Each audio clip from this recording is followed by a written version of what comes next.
In this video, I'm going to show you how to replace the maintenance box of your Epson XP 970 printer.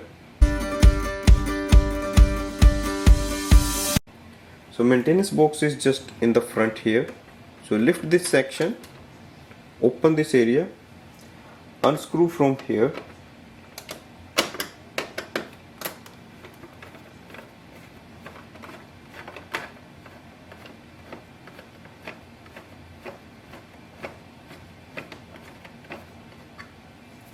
Now take this plate off.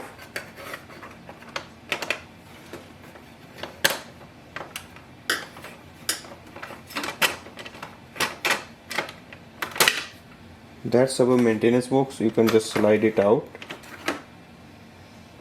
So maintenance box has a chip here, we can see clearly. Now take your new maintenance box. Take the new maintenance box and just slide it in here. You can open this section in case you want to put it properly, and then you can close it. Now place this screw and tight it.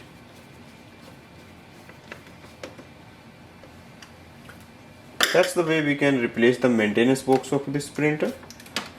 Thanks for watching.